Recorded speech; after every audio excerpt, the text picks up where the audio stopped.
కొరకే కల్వరి స్వరము నీ కొరకే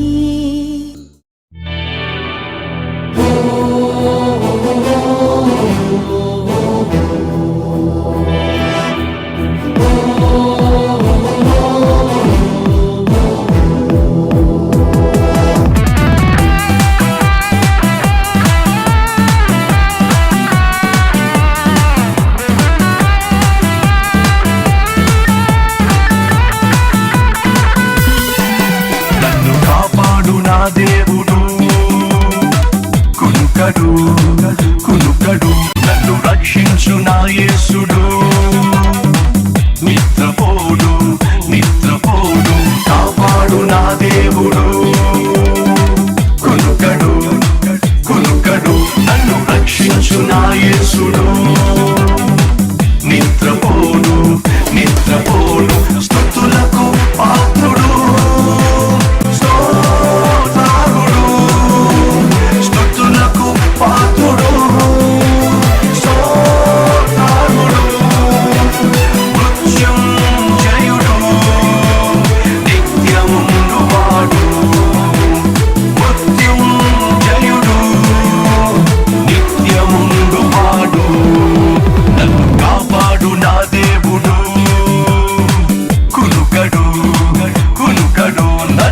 రక్షించు నా యేసుడు నిద్రపోడు నిద్రపోడు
యెహోవా యందు ఆనందించుచు ఆయన ధర్మశాస్త్రమును దివారాత్రములు ధ్యానించువాడు ధన్యుడు.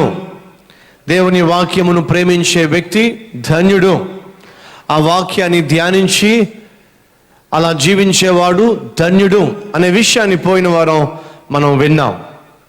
ఈరోజు మరొక ధన్యత గురించి, మరొక ఆశీర్వాదం గురించి నేను మీతో పాలు పంచుకోబోతున్నాను. బైబిల్లో మనం చూసాం, ఆశీర్వాదమునకు వారసులుగా ఉండుటకు దేవుడు మనల్ని పిలిచాడు. ఆశీర్వాదమునకు వారసులుగా ఉండాలి అంటే అసలు ఎన్ని ఆశీర్వాదాలు ఉన్నాయి, ఎన్ని ధన్యతలు ఉన్నాయి, వాటిలో నుంచి మనం ఏ పాఠాలు నేర్చుకోవాలి, ఎలా మనం ప్రభువుని గణపరిచే స్థితిలో జీవించాలి అనే విషయాలు మనం ధ్యానిస్తూ ముందుకు వెళ్తున్నాం.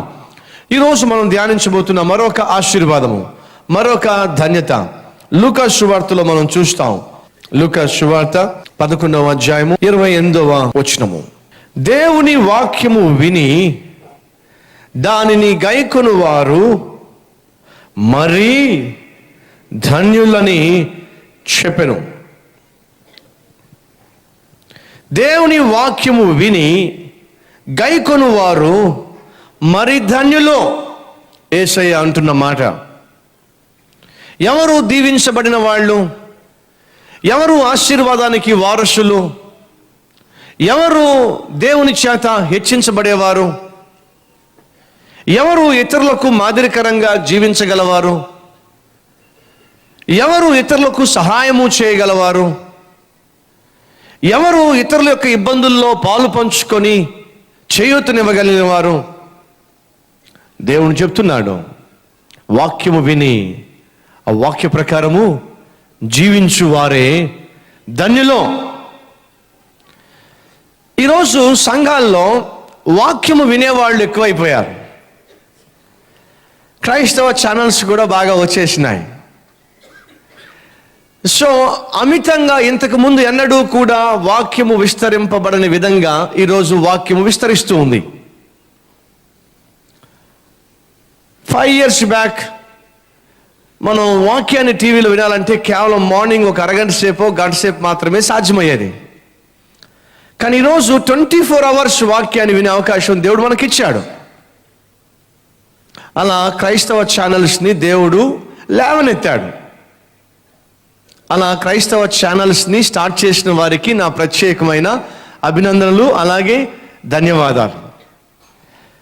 వాక్యము విస్తరించడం మంచిది, కానీ విస్తారంగా వాక్యం వింటూ, విస్తారంగా వాక్యాన్ని భుజిస్తూ దాన్ని జీర్ణించుకోకపోవడం చాలా ప్రమాదం. ఒకసారి ఒక ప్రశ్న మిమ్మల్ని వేశాను, జ్ఞాపకం ఉందా? ఒకసారి ఒక ప్రశ్న మీకు వేశాను, జ్ఞాపకం ఉందా? ఇన్పుట్ ఇంపార్టెంటా, అవుట్పుట్ ఇంపార్టెంటా? నా మనకు సమాధానం చెప్పాలి. ఆహారం తీసుకోవడం అవసరమే, కానీ తీసుకున్న ఆహారము అది వ్యర్థంగా మారినప్పుడు, తీసుకున్న ఆహారము అది జీర్ణించబడినప్పుడు ఏం కావాలి? శరీరంలో నుంచి బయటకు వెళ్ళాలి. ఒక 3 days 4 days ఆహారం తీసుకోకపోయినా పెద్ద ఇబ్బంది ఉండదేమో, కానీ ఒక 3 days 4 days తీసుకున్న ఆహారం జీర్ణం కాకుండా బయటికి వెళ్ళకపోతే వాడి ఫేస్ చూడండి ఒకసారి. ఏమండి, వారి ఫేస్ ఒకసారి చూడండి, ఎంత ఇబ్బందికరంగా ఉంటుందో. భుజించిన ఆహారము జీర్ణము కాకపోవడం క్షేమము కాదు, అది ప్రమాదం. ఎవరైనా ఉన్నారా? బ్రదర్ 1 week ఫుల్ తినేస్తాను బ్రదర్, అవుట్పుట్ మాత్రం ఏముండదు బ్రదర్, ఉన్నారా ఎవరైనా? వాళ్ళ ముఖం చూడండి ఒకసారి. It's very serious matter. అది ఏమాత్రము సంతోషకరమైన విషయం కానీ కాదు. ఏ రోజుకి ఆ రోజు జీర్ణం అయిపోవాలి, ఏ రోజుకి ఆ రోజు డైజెస్ట్ అయిపోవాలి. భుజించేది డైజెస్ట్ కావాలి, అప్పుడే ఆరోగ్యం. అది వాస్తవం అయినట్లయితే ప్రతిరోజు వాక్యాన్ని వింటున్నాం. కొంతమంది రోజంతా వాక్యం వింటున్నారు, మంచిదే. వింటున్న వాక్యాన్ని క్రియల్లో పెడుతున్నావా, పెట్టడం లేదా? That is important. ఒకరోజు ఒక సహోదరుడు వచ్చాడు, అన్నా బైబిల్ చదువుతున్నానన్నా, కొన్ని విషయాలు నాకు అర్థం కావడం లేదన్నా, మీరు ఏమైనా అర్థమయ్యేలాగా దాన్ని ఒక తెలియజేస్తారా అని అడిగాడు. అప్పుడు నేను చెప్పాను, తమ్ముడు నీకేమైతే అర్థమైందో దాన్ని క్రియల్లో పెడుతున్నావా అని అడిగాను. నవ్వుతున్నాడు. ఏం చేస్తున్నాడు? నన్ను చూసి నవ్వుతున్నాడు. అప్పుడు చెప్పాను, నీకు బైబిల్లో ఏమైతే అర్థమైందో దాన్ని క్రియల్లో పెట్టు చాలు. అంతకన్నా గొప్ప ధన్యత మరొకటి లేనే లేదు. ఈ రోజుల్లో మనుషులు బైబిల్లో ఉన్న గూఢార్థాల కోసం తెగ తాపత్రయపడుతున్నారు. లోతైన సత్యాల కోసం తెగ తాపత్రయపడుతున్నారు. యేసుక్రీస్తు ఒకే ఒక అద్భుతమైన ఆజ్ఞ ఇచ్చాడు. ఏంటో తెలుసా? నిన్ను వలే నీ పొరుగు వాడిని ప్రేమించు. ఈ బైబిల్ అంతటినీ కూడా నువ్వు అనుసరించిన వాడివై ఉంటావు. అది మాత్రం చేత కాదు మనకు. పక్కింటి వాడితో గొడవ, ఎదురింటి వాడితో గొడవ, పక్కింటి ఉన్న సహోదరితో గొడవ, నీళ్లు పట్టుకుంటున్నప్పుడు గొడవ, రేషన్ తీసుకుంటున్నప్పుడు గొడవ, కిరాణా కొట్టోడితో గొడవ, మంగళ షాప్ వాడితో గొడవ, పాలోడితో గొడవ, పేపరోడితో గొడవ, ప్రతి ఒక్కడితో గొడవ. కానీ ఏం కావాలి? బైబిల్లో లోతైన సత్యాలు మాత్రం కావాలి. ఏం లాభం చెప్పండి? అత్తతో గొడవ, కోడలతో గొడవ, మామతో గొడవ, అల్లుడితో గొడవ, బావతో గొడవ, బావమరిదితో గొడవ.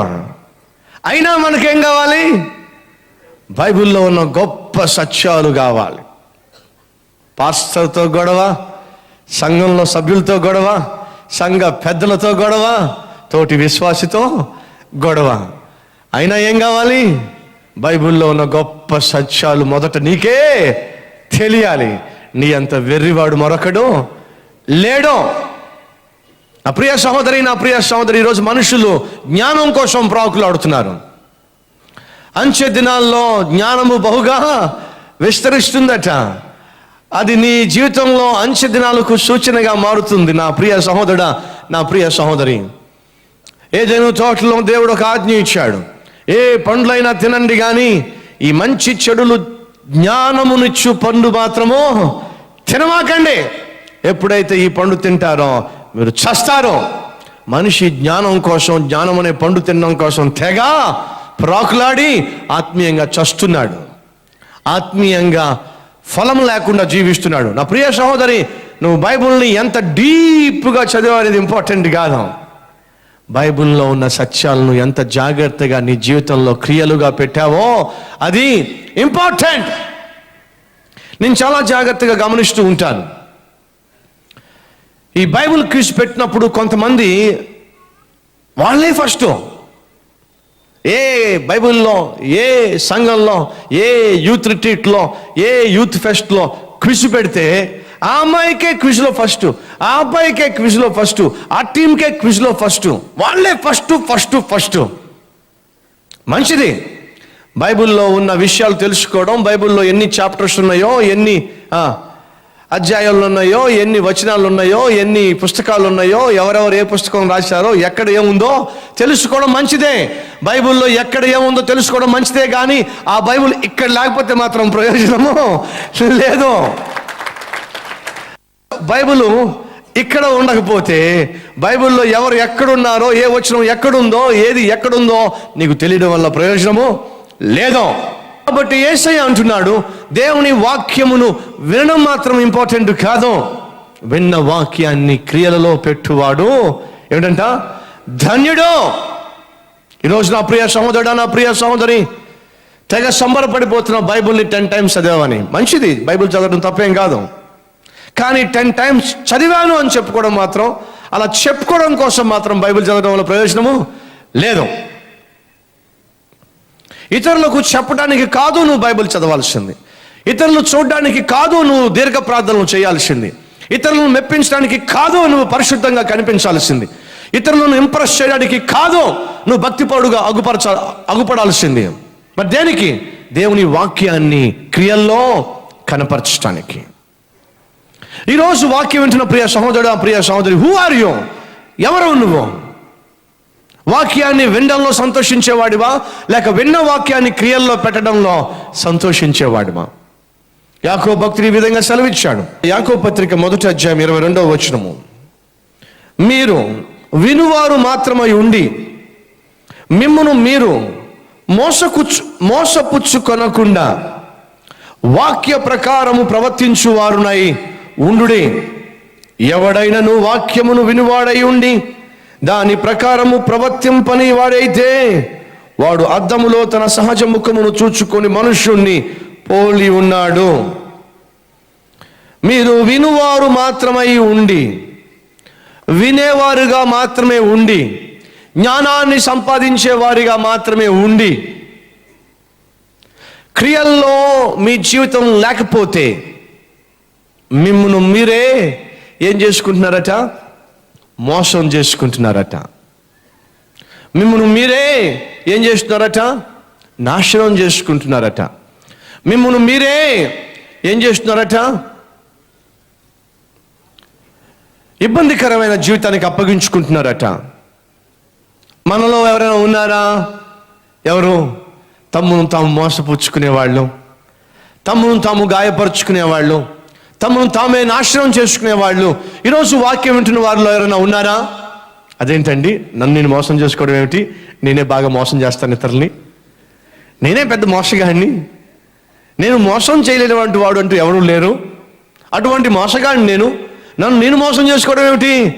ప్రియ సహోదరుడా, నువ్వు ఇతరులను మోసం చేసేవాడివేమో, గొప్ప మోసగాడివేమో, కానీ క్రైస్తవుల్లో ఇప్పుడు కొత్త మోసగాళ్ళు వచ్చారు. ఎవరు వాళ్ళు?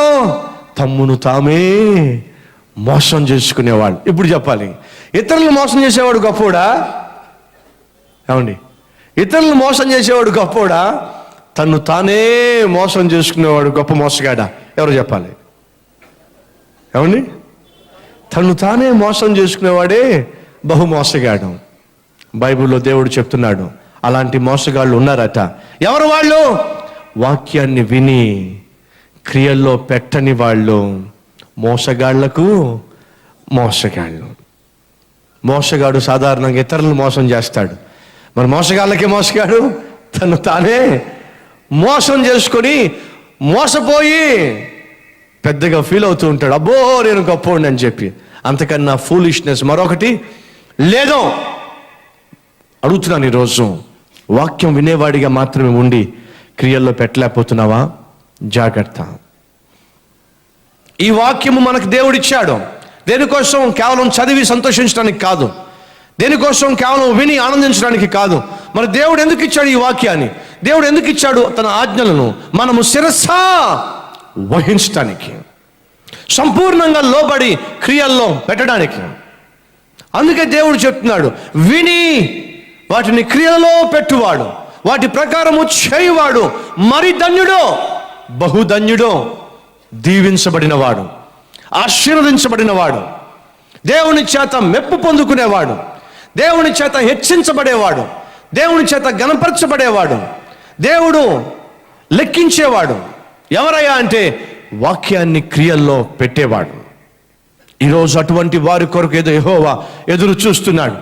అటువంటి వారిని దీవించాలని దేవుడు చూస్తున్నాడు. యథార్థంగా జీవించే వారిని హెచ్చించాలని, లేవనెత్తాలని, గణపరచాలని, ఆశీర్వదించాలని, దీవించాలని యెహోవా కనుదృష్టి లోకమంతా సంచరిస్తూ ఉన్నది. ఈరోజు కూడా ఈ వాక్యం వింటున్నప్పుడు దేవుని యొక్క దృష్టి మన ఈ కల్వరి టెంపుల్ని సంచరిస్తూ ఉన్నది. ఎవరి కొరకు? వాక్యం వినేవారి కొరకు కాదు. దేవుడు మాట్లాడుతున్నప్పుడు జాగ్రత్తగా విని క్రియల్లో పెట్టడానికి తన్ను తాను అప్పగించుకునేవాడు ఉన్నాడా? తనను తాను అప్పగించుకునే స్త్రీ, తనను తాను అప్పగించుకునే సహోదరి ఉన్నదా అని యెహోవా కనుదృష్టి సంచరిస్తూ ఉందట. ఆ యెహోవా కనుదృష్టి సంచరిస్తూ నీ దగ్గరకు వచ్చి ఆగే అవకాశాన్ని ఎప్పుడైనా ప్రియ సహోదరుడా, ప్రియ సహోదరి, దేవునికి నువ్వు ఇచ్చావా? Have you ever given chance for God to look at you because you follow the commands of God or commandments of God? దేవుని యొక్క ఆజ్ఞలను నువ్వు అనుసరించేవాడిగా యెహోవా కనుదృష్టిని ఆకర్షించే స్థితిలో, స్థాయిలో ఏనాడైనా నువ్వు జీవించావా అని ప్రభు పేట ప్రశ్నిస్తున్నాను. వాక్యము కేవలం వినేవారిగా ఉండి మిమ్మల్ని మీరు మోసము చేసుకొనుక ఆ వాక్య ప్రకారము జీవించుడే అని భక్తుడిని యాకోబు సెలవిస్తున్నాడు. ఈరోజు వాక్యానుసారంగా జీవించేవాళ్ళు కావాలి, దేవుని చిత్తానుసారంగా జీవించేవాళ్ళు కావాలి. ఫ్రాన్స్ దేశాన్ని ఒక ఘనమైన రాజు పరిపాలిస్తూ ఉండేవాడు. అటువంటి సమయంలో క్యూబా దేశానికి మిలిటరీ గవర్నర్గా ఉన్న లీనార్డ్ వుడ్ అనే ఒక వ్యక్తి ఆ రాజుగారిని దర్శించడానికి వెళ్ళాడు. అలా రాజుగారిని దర్శించడానికి వెళ్ళినప్పుడు ఆ రాజుగారితో మాట్లాడిన తర్వాత రాజు అన్నాడు, రేపు సాయంత్రం మీరు మా దగ్గరికి వచ్చి మాతో పాటు భోజనం చేయండి అని చెప్పి అన్నాడు. ఆ రోజు ఆ మీటింగ్ అయిపోయిన తర్వాత మరుసటి రోజు సాయంత్రం రాజుగారు భోజనం చేస్తున్న సమయంలో ఈ క్యూబా దేశానికి మిలిటరీ గవర్నర్గా ఉన్న ఆ లీనార్డ్ వుడ్ అనే వ్యక్తి రాజుగారు భోజనం చేస్తున్న ఆ హాల్లోకి వచ్చాడు. అప్పుడు రాజుగారు వింతగా ఆ మిలిటరీ గవర్నర్ని చూశాడు. చూసి అన్నాడు, నిన్న మీరు వచ్చి నన్ను కలుసుకున్నప్పుడు మిమ్మల్ని నేను భోజనానికి రమ్మన్నాను, కానీ మీరు ఎటువంటి సమాధానం నాకు చెప్పలా. సమాధానం చెప్పకుండా మీరు డైరెక్ట్గా నా విందుశాలలోకి ఎలా వచ్చారు? మీరు ఏ అధికారంతో వచ్చారు? మీరు నిన్న నేను ఆహ్వానించినప్పుడు బదులు చెప్పలేదే, బదులు చెప్పకుండా సమాధానం చెప్పకుండా మీరు ఈరోజు ధైర్యంగా నా విందుశాలలో ఎలా అడుగు పెట్టారో అని ప్రశ్నించాడు. అప్పుడు ఆ మిలిటరీ గవర్నర్ ఆ రాజుగారిని చూస్తూ, రాజా, మీరు నన్ను ఆహ్వానించినప్పుడు నేను బదులు చెప్పటము అది మిమ్మల్ని అవమానపరచటమే అవుతుంది. సంపూర్ణంగా వినయముతో విధేయత చూపించటమే అది మీరు పిలిచిన పిలుపుకు సరైన సమాధానం. నేను మాటలతో చెప్పడానికి కాదు రాజా, మిమ్మల్ని గౌరవిస్తున్నాను కాబట్టి చేతల్లో వచ్చి చూపిస్తున్నాను రాజా, అందుకే నేను వచ్చాను. Kings orders not to be answered but to be accepted and obeyed. ఏంటంట? రాజుగారి యొక్క ఆహ్వానానికి బదులు చెప్పడానికి వీలు లేదు, మరి ఏం చేయాలంట? సంపూర్తిగా విధేయత చూపించాలి. దేవుడిచ్చిన ఈ ఆజ్ఞలకు బదులు చెప్పడానికి వీలు లేదు, మరి ఏం చేయాలి? సంపూర్ణంగా క్రియల్లో పెట్టాలి. ఎందుకని? ఈ ఆజ్ఞలు ఇచ్చింది రాజులకు రాజు అయిన, ప్రభువులకు ప్రభు అయిన, ఈ లోకానికే చక్రవర్తి అయిన, దేవాది దేవుడైన, ప్రభువులకు ప్రభు అయిన యేసుక్రీస్తు ఇచ్చిన ఆజ్ఞలు.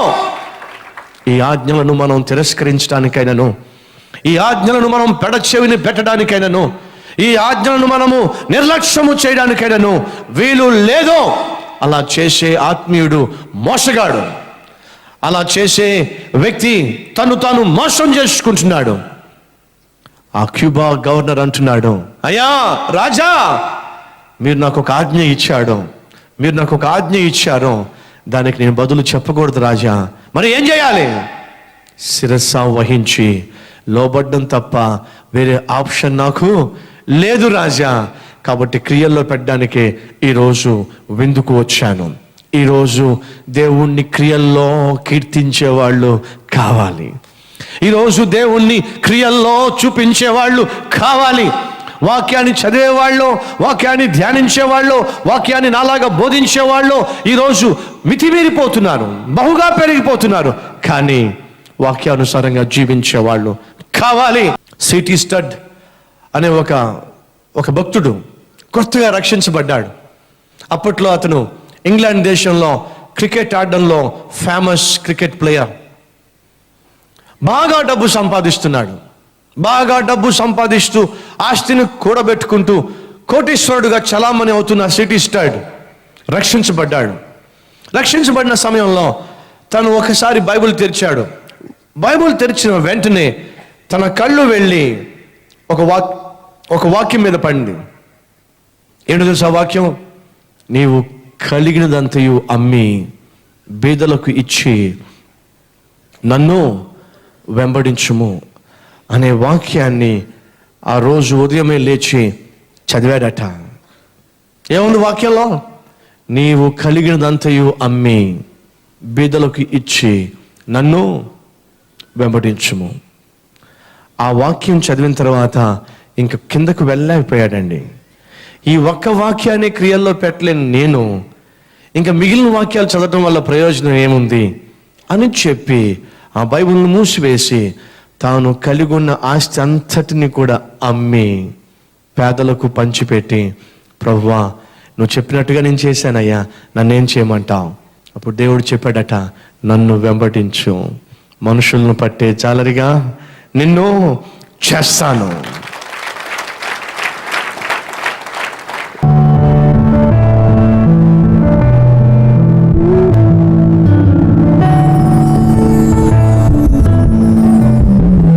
మహాపరిశుద్ధుడు అయిన ప్రేమ కలిగిన తండ్రి, నీవిచ్చిన ఆజ్ఞలు ప్రభువా శిరస వహించాల్సిందే, మనస్ఫూర్తిగా అంగీకరించాల్సిందే, లోపడాల్సిందే.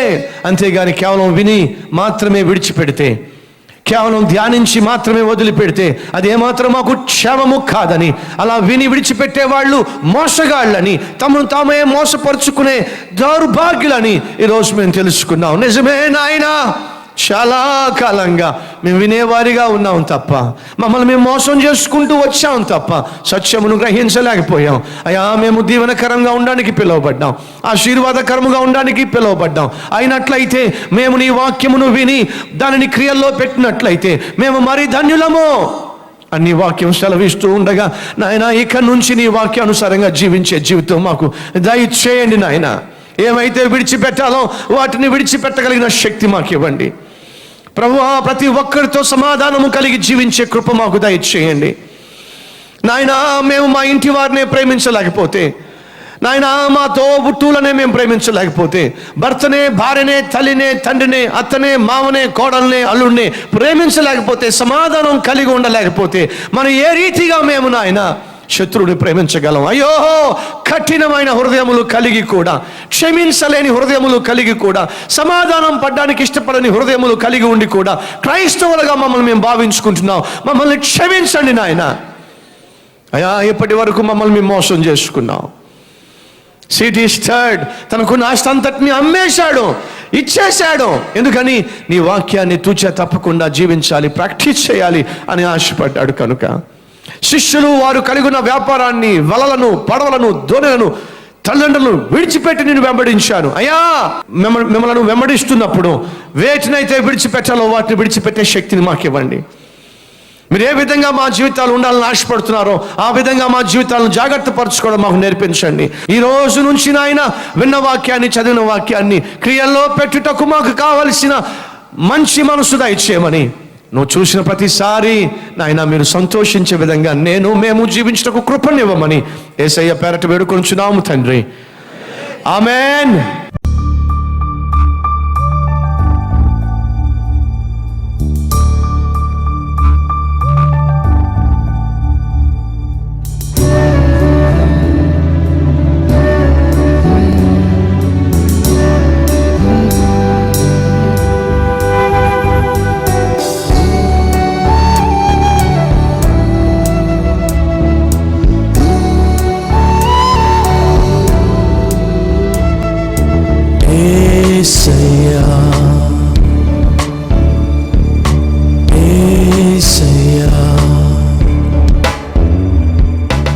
Address Calvary, post box number 30, Kukatpally, Hyderabad 72.